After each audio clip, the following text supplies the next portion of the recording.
Hey, welcome to the Degenerate Nation podcast. Here is Studio G with Aaron. Hola. Who's decided he's too old to party. Yes, I am officially at that point. So my neighbor decided to have a kegger last night. My neighbor is not 21. He has a job, like a professional job here in the Washington, D.C. area with a very well-respected firm. I will not reveal anymore, but This guy he's having a kegger. So it's been a few years since I've been to a kegger. Yeah, like me too. Like 5 years probably. It's been a long time since I've been to a kegger. And they didn't charge for cups, so that's how I knew it was an adult kegger. There was beer pong, which was wonderful, and that was my favorite part of the party easily. Of course. Was beer pong. When the party got real is when I got off the beer pong. And I was just like standing in a room like with other people, and there was music playing, there was a lot of people there. Yeah. And like I didn't know many people there, and 10 minutes I got bored. I'm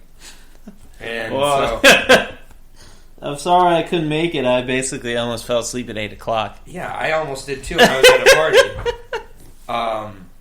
And I got to thinking, I can't believe that I ever enjoyed doing that 2 to 3 nights every week in college. Yeah. I used to just get a cup and stand around and just drink it. I was stand so bored. Around. Yeah, I was so bored. I would stand around and hope for miracles to happen. There was good music, but the music. Here's another reason I knew I was an old man. The music that got me the most excited was "Sweet Caroline" by Neil Diamond. That's always which everybody else was like, "What is this?" Really? Yeah. Were they young 20s people? Yeah, they were. Tweens in their 20s, if that makes sense. And it was just. Were there attractive women there? There were very attractive women there. But not a lot of them, but there were some. It was a MAGA party. What's a MAGA? Make America Great Again. Oh, okay. So a lot of those types, very white. There was a black guy at the party. Yeah. He was, of course, by the DJ.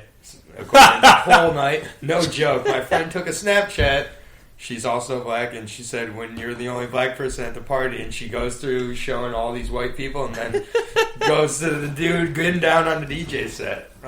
He played pretty good music though, but But overall, I had to come back to my house, which is right next door, to the porch. Every 10 minutes, I just had to come back and sit and watch Food Network. And that's what I do with my temp job. Smoke a little pot and just enjoy. I was like, this is way more enjoyable to me, and I spent it with one person rather than a ton of people, and was having a pretty good night. And then for whatever reason the night changed, but we won't get into that. Yeah. Tonight. Maybe we'll to be continued. But, that's the Sandusky Rusty trombone that we featured on the show. Rhythmic slapping of Sandusky. Anyways, it's really weird when you're having a decent night and then all of a sudden, for no reason, somebody's body language and everything just changes. Yeah, it's just weird. But yeah, so the party was definitely fun with beer pong. The rest of the time, I was just looking to go anywhere else. Yeah, and I was getting tired, and occasionally I'd talk to one of these people at the party, and the Trumpers. Not to be political or anything, but they're not exactly the most loosey-goosey bunch all the time. No, so tight ass. And sometimes I say what's directly on my mind. Yeah. So, we're talking and they're, asking, "What's up, Al?"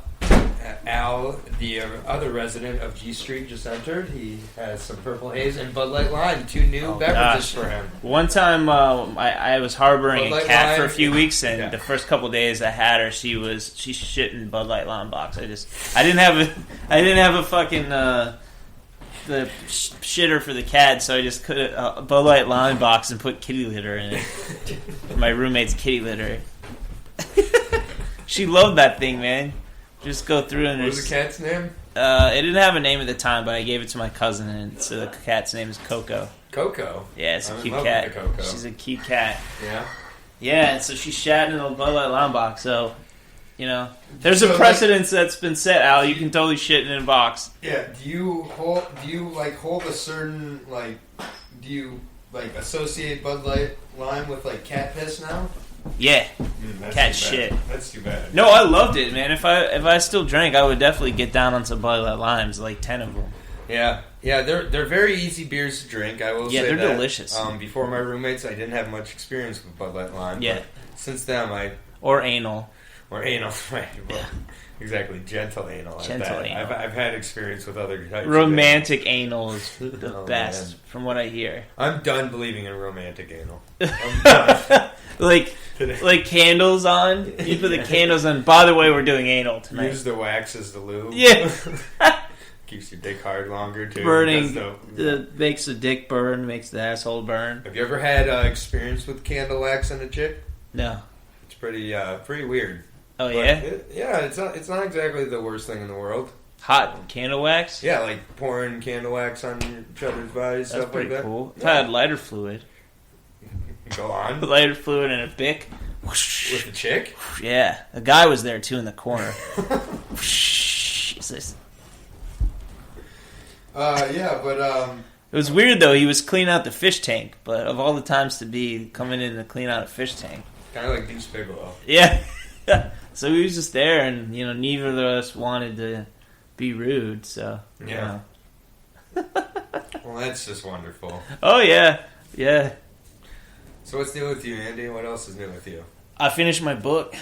Okay. What? Yeah, the Hybrid Creature Poems poetry book. Yeah. Nice. And are you still working on illustrations for that? Yeah, I sent you that dick tree, right? That was really actually what I needed to see at that time. I really needed something to raise my spirits. Yeah, my friend set me up with a friend that's an artist, and so I got him to do a couple drawings. So was that one of them? Yeah, the dick tree is one. So. And he really caught your spirit. That's the key with a good artist. Yeah, it was great. So he read the poems and he saw they're really good, and that obviously got him to get on it. Nice. So what's the timeline you're looking at? Well, I'm meeting with a friend that I'm paying to help me with PR and stuff. Mm-hmm. So we're gonna come up with a book proposal idea. That's awesome. Yeah, and I'll have some of the concept art. So yeah, it's really cool. Man. It felt kind of good to finish. I finished the other night, but at the same time, then it's okay, now what? I still felt like shit. Yeah. I guess that's. Were you doing it to feel better? No, I did it just because I wanted to create it. Yeah. Is there one of my fears about sharing stuff I've created is it failing. Yeah. And I guess maybe you shouldn't go there as you're doing it, but isn't that kind of freak you out? Yeah, it's natural. It's so feel like everything you're doing is a failure. Well, when whatever it is, when it comes from an extremely personal spot, whatever it is, whether it's a book, whether it's an expression of love, expression of care, whatever it is, when it comes from an extremely personal spot and it's ignored or rejected, makes you not want to do it again. And something like creativity, I almost think that creativity is for yourself first and foremost. Yeah. Which makes me not want to share my creativity with other people. Right. Because when I share it, that's when I find out whatever that creativity is. It's the thing. I'm not just talking about with art. While most people think creativity, I mean with actions, with feelings, with whatever it is. So it's makes me want to just more just have myself experiencing the creativity, the thoughts and things like that, and just not deal with the rest of the shit at this point. Well, I mean, I think it's important to put yourself out there creatively, especially. Yeah, but at the same point, I think it's almost more important that I experience my creativity. Yeah. And by keep putting it out there in different ways, I'm wanting to experience my creativity less and less. I feel like. Oh, really? I feel like I wanted to withdraw within myself more and more as I should. Yeah, well, the key is it's being inside your head, creating stuff, and then trying to get out there in the world and being less inside your head while you're doing that. But it's hard. It's hard to create all the time that you're by yourself. And it's also hard to create when you get into a mindset where you start to really not think there's reason for most or anything, probably. Like, you start to get... the more nihilistic you get. Oh, I'm super nihilistic. Like, the less of a reason there is to be share your creativity. I think eventually everyone's going to be nihilistic during the Trump days, so I just got a head start. Yeah. Like, and it's just like, I don't know. It's like, it's weird when, I don't know. I'm just kind of all over the place right now, but I blame the party. Being an old man at a keg. It was a traumatic experience. We did win our game of beer pong. You're like 27, right? Yeah, I'm 27. Yeah, so you shouldn't be feeling too old at a kegger yet. That's the thing. Like, I'm not that old. No. Like, my brother... Okay, this brings me to my brother. Yeah. Me and my brother are so different. Like, night and day. Yeah. I'm a pothead, he's an alcoholic. Yeah. I think with my heart, he thinks with his brain. I'm black, he's white. You know, like, all, you know... Oh, you just revealed your race. I'm cisgen black man. Cisgen black man? But anyway, you know, like... but I invited him to a party last night. He shows up, and he's like the life of the party. Yeah. Like, my brother is 4 years older than me.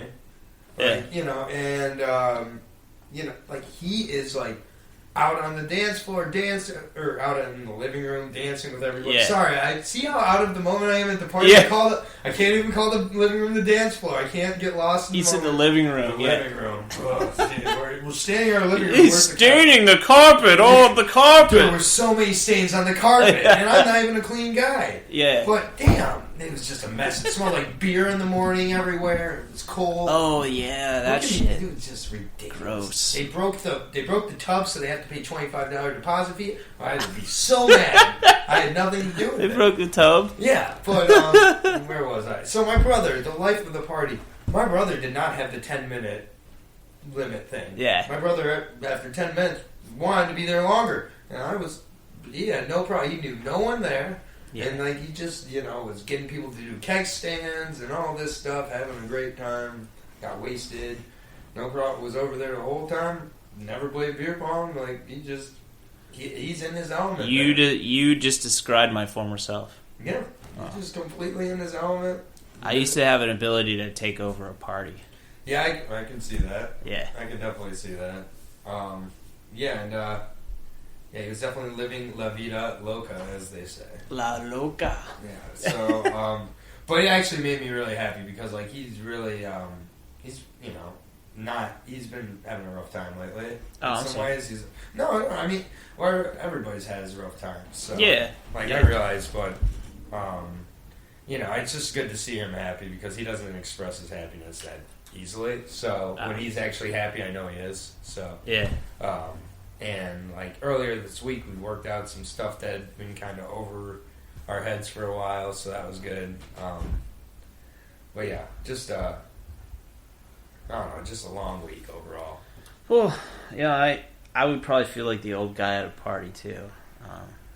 Like, I was getting old enough to maybe I shouldn't be going to these same bars, but it's like I'm a creature of, not creature of habit, creature of bad habit. Yeah.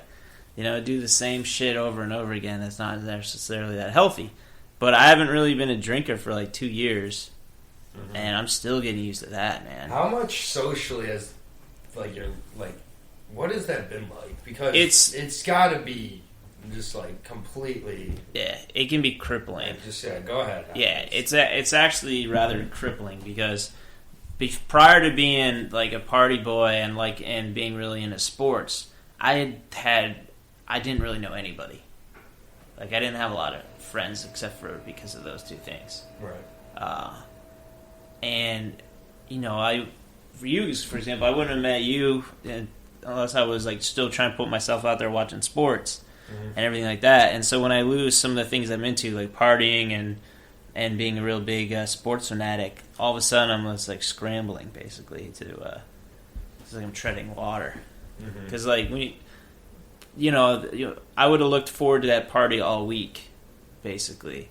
And last night I was like, I just couldn't. I had no energy, and it sucked because I wanted to come out, but I'm like, oh, well, then I have to go at 10 something, and I have to be back to sleep, and it sucks.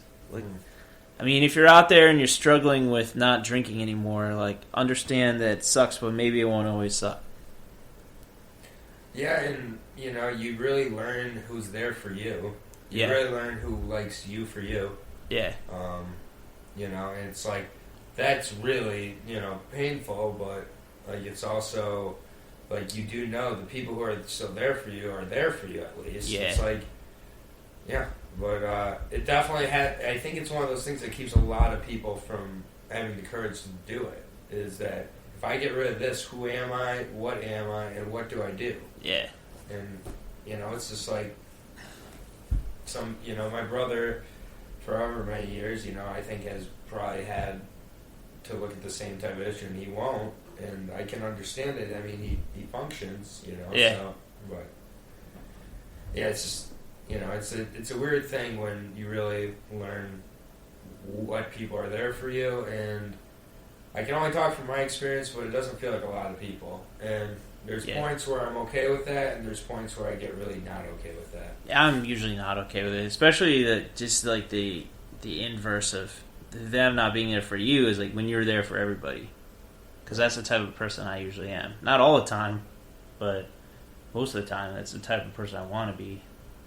Yeah, I feel like a lot of times people are so suspicious of like why you're being nice or caring or generous or courteous or whatever, and like it's not an ulterior motive. It's like maybe I just like really enjoy making people happy. I really enjoy being there for people. I really enjoy it. Like, and you know, like maybe that's what it is.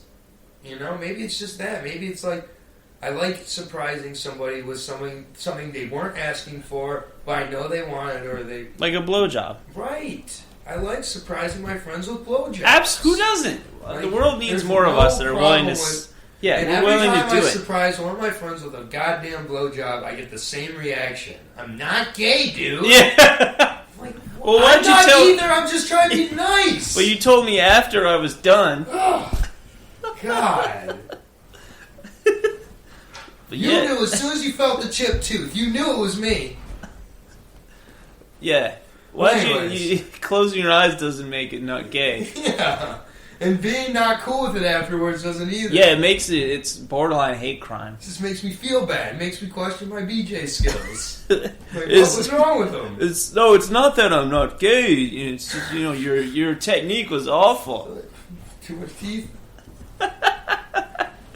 Oh, yeah. Have you ever gotten a chipped tooth blowjob? Mm-hmm. Yeah. Nice. Yeah, I mean, blowjobs, are blowjobs. Like, there's not bad blowjob. If you're having a bad blowjob, that's just, I don't know. Well, I mean, if there was, like, braces and... Well, you shouldn't be getting kids from the middle school. Then. Hey, there's adult braces. Why don't you have a seat over there? We have some of our listeners that are probably... If Chris Hansen's listening, what up? You want to be a guest? Well, there's adult... Wendy, do you know Chris Hansen? If you do, hook up, brother. There's adult blowjobs, okay? I mean, adult... There's adult for braces. the old-fashioned, there's adult blowjobs. That's pretty great. So I just stumbled into that one. Yeah. Anyways, let's see. What else? We'll get to the soup. Let's talk about the soup. Yeah, the Soup Bowl. The Soup Bowl. That was awesome. Man, greatest Super Bowl of all time? Yeah, easily. Easily? Yeah. Really? It was an overtime, and they came back from 25 down. That's amazing. Okay. So the first three quarters were not great. Like, it was kind of boring. I had a feeling they were going to come back. Did you watch a lot of Atlanta games this year? No. Because I had a couple buddies who were texting me at halftime of the game who are like Atlanta fans, and they're like, they're going to blow this lead. They may not lose, but they're going to blow this lead. They blow leads all year long. Yeah. And they blow like 3 touchdown leads. And they usually hold on to win, but this is the Super Bowl. Yeah. So, I mean, it's definitely up there as one of the best, I think. Tom Brady, no doubt, is the greatest. Greatest of all time, yeah. He has to be. Yeah. I mean, even though Montana never threw a pick in the Super Bowl, never lost the Super Bowl, that's the thing. But he also lost before getting to the Super Bowl a bunch more than Tom Brady. Yeah, exactly. You shouldn't be punished for losing. Like, your record should be 5 and however. Like, you're not 5-0 in the Super Bowl. Yeah. You're 5-0 when you get to the Super Bowl. Like that, which, like, I guess that's cool. But was he 4-0? Yeah, he's 4-0. Right, Yeah. 4-0. Yeah, Brady's the first one to have 5 Brady to have one on his thumb. Yeah, I thought it was a great game. If I was still betting, I would have taken the Patriots. So yeah, I was betting. I took the Patriots, Nice. and I also took the under. Oh. 59, and it ended up being 34-28. Did you parlay it? Oh yeah. Oh shit. So that's a bummer. Yeah, I was some great, and like the way it was looking, I was like, this is great because it was looking like the Patriots are going to tie it up and then win with a field goal. Yeah. Or they were going to lose by a field goal. It was going to be 59 exactly, or 58. I mean. Yeah, but if it wasn't win with the field, it would have been a push. Right. Exactly. I would have taken that. But would you have gotten half of it? Yeah. Oh, okay. So the commercials sucked. Oh, they were all pro-immigrant. I noticed. I feel like we needed our handheld with that. Yeah, I get what's going on in our world. It's pathetic. I think it's just so cynical. All these companies are just Do you even have a commercial that was memorable? No. Like, when was the last Super Bowl that you couldn't say one... Like, even last year, there was Puppy Monkey Baby. That was cool. Not everybody's favorite, but at least you could refer to it and be like, it was... I mean, I'm cynical, so I was like... The only one I liked ridiculous. was the pot one with Snoop Dogg and Martha Stewart. That one was just because I'm a pothead, though. Yeah, I like seeing that. Although you had to remind me that was a thing that existed. Exactly. I have no idea what company it was for. Not that matters, but usually you could be like, oh, the Pepsi commercial. Did you see that? He's like, did you see that one that's so... Yeah, it's a company that's just so pro-immigrant. Did you... All of a sudden? Yeah, like, the weirdest one to me was the one with Bud Light one with the floating dog. Did you see that one? Yeah, with Spuds McKenzie? Yeah, what was up with that? Is that an older commercial or something? I have no idea. So whatever it was, it looked like the dog was hanging there being held, involuntarily. like being draped. It's just weird. And I was like, who is this for and why is this happening? Well, usually I remember these commercials for at least a few days. And then this time, the only thing I remember was this all-inclusiveness of these commercials. Like, when did they make these? Apparently there was, like, a live commercial with Adam Driver. I didn't even notice it. Oh, yeah. But, like, that seems like a really big deal, and you didn't even notice it. Like, no, I didn't. Well, part of it is I just... I'm medicated, so I forget things. Yeah, I know, but I'm not, and I don't remember any of it. Well, other than, but... Oh, God, this shit was awful, man. Yeah, at least it was a good game, though. Yeah. I mean, it was the second good game of the playoffs. Yeah, the other one was... Dallas and Green Bay. Yeah, no, I liked the game. Decent atmosphere, although there was too many Republicans there. What are you going to do? They didn't mention Trump once, by the way.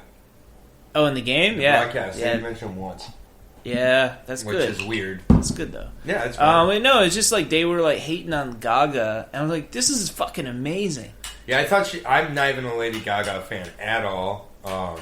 I'd actually never heard one of the songs, that Million Reasons song or whatever. Yeah, I really like that. I think song, that's actually. new. Yeah. But also, my buddy had a really good tweet at the end of it when, as she's singing Bad Romance. He's like, when you realize that she wasn't singing Bad Romance the entire time, like, basically implying every single Lady Gaga song sounded identical, and I kind of realized the same thing. I thought she was kind of playing Bad Romance surrounding a bunch of songs, but I just realized all her songs kind of sounded the same other than that Million Reasons song. Yeah. She caught the ball, though, when she jumped. She did, man. I mean, which was important. And I saw that some of the Twitter sphere was making fun of her little stomach. She had a little stomach? She had like she had what's known as a human body, basically. So she got ridiculed by... Now, I'm not being a social justice warrior either, trust me. Yeah, but we are body positive on the show, so... But, literally, this girl, didn't even have a gut. And as we were watching, the person I was watching with, she was like, the internet's going to tear her apart for, having that little stomach. I was like, no way. And then, sure enough... That's pathetic. Yeah, it's kind of weird. Just someone, some, large woman working in a Pennsylvania toll booth just sitting there. Bertha. Yeah, Bertha. Toll booth Bertha just sitting there. TV? Yeah. She's a good, big listener. Literally. She's a great lay. God, don't get me started on how good of a lay she is. Yeah. Oh, God. That grosses me out. You want to talk about juicy. Yeah, seriously. Toll Booth Bertha is juicy. It smells. Yeah, the smell is great. Yeah. It's like a pasta Alfredo sauce. It just smells like Alfredo sauce down there. Yeah, it probably tastes like it too. Yeah, definitely. Looks like it. Sounds like it. Super Bowl preview for next year. Oh, Patriots and Redskins. Patriots, Redskins. Who wins? Patriots. I'm gonna Redskins. No, I don't have the same Super Bowl pick. Yeah. I've got Carolina. Really? Yeah. Bounce back. And I don't want to go Patriots. They're gonna make it again. You think? Yeah. All right, the New England Patriots and New England wins. Yeah. He's gonna win like 3 more. You think? He wants to play till he's 50. He could. I mean, did he say that? He'll get hit at one of these points again. Yeah. Right? And I think he'll be done. And I know that. I don't know. I have a lot of faith that Cam's going to play better next year. Yeah. And Did he not play well? I didn't watch. He didn't. Well, I had him on fantasy, so. Oh yeah. He didn't play great. I did win my fantasy football kicker playoffs, though. Nice. Which has to do with the best overall kicker throughout the 16 weeks of the season. I had Chandler Costanzo my first week. Pretty good. Oh, he was awful. So I got rid of him. I dropped him. I picked up Matt Bryant week 2. Matt Bryant was the best kicker in all of football the rest of the time. Nice. So let me grab my trophy here. This is great. Yeah, for the podcast. I want to see the trophy. I once won 3 years in a row, and I never got the trophy. So I'll read it on air here. So this is part of the Department of Internet Competitive Kicking, acronym DIC, and it's scoring hard after football touchdowns, acronym SHAFT. And this is from the kick commissioner, Elliot Radcliffe, who is a rocket scientist. Nice. So, on behalf of the Office of Kick Commissioner of the Department of Internet Competitive Kicking, I present you, Aaron Brooks and Matt Bryant, with the champion of the 2016 Kicker Fantasy Playoffs. And there's a real $20 bill folded up into a paper football, which I'm never going to break open. Never going to break open? Nope. This is for my darkest time right here. I earned this, and then so at some point you're just gonna shatter the thing. When you see this broken, or at least that money missing, that's a cry for help. You know I did some real hard drugs that night. And then there's a picture of Matt Bryant and I at the award ceremony. There's Matt. Nice. Getting ready to give me a kiss on the cheek. Kissing on the cheek is the best way. I'm super stoked about it. Nice. And I think. I'm going to repeat next year. I did get second place in my overall fantasy football. Oh, nice. I think I'm quitting. Oh, yeah? Yeah. You're just not interested in sports anymore? Not the same level. At least not now. So, yeah, I spent a lot of time on that I could have spent on other, like writing and stuff. Like, I would be more geared into, like, watching score tickers and stuff instead of, like, living a life. Yeah. And, I was a gambler, so... Everything in moderation, including moderation. Yes, absolutely. Except podcasting. And body positivity. We don't need to be that. I mean, yeah. We're diligent about our body positivity. Mm-hmm. Especially now that I've put on pounds. Fair. Medicine weight, baby. Medicine. Yeah, if you're out there, try to guess how much I weigh. Tweet at Degenerate Show and try to guess how much I weigh. In stones. Yeah. I bet you weigh 9.5 stones. 9.5 stones? How big are the stones? Like kidney stones? No, like... I weigh 9.5 kidney stones. Isn't that how they measure in certain areas of Europe? By stones? How many... I think like each stone is like... Yeah. Hold on. Let me Google this. Hold on. It's in Bulgaria. Yeah, we'll finish this up. We're going to finish up with the stone measurement here. We're actually big in Bulgaria. I'm huge in Japan. Yeah. I mean, Jakarta's our number one listenership. Hold on. So one moment, and then we'll finish up this very all over the place podcast. Yes. I apologize. It's been a shitty ass week, and I will get more into it as I figure it out. So here we go. Thank you. The stone is a unit of measurement equal to 14 pounds. or 6.3 kilograms. This unit of measurement is used in Australia, Great Britain, and Ireland for measuring human body weight, and the people there may be commonly said to be For example, 11 stone 4, which means 11 stones minus 4 pounds, which equals 140 what pounds. What the fuck? So basically, Europe is weird. We already knew this. This podcast was weird. Doubt anybody made it through it. If you did, I apologize. This is Aaron's fault for this podcast. Hey, Ron. Signing off. Bye.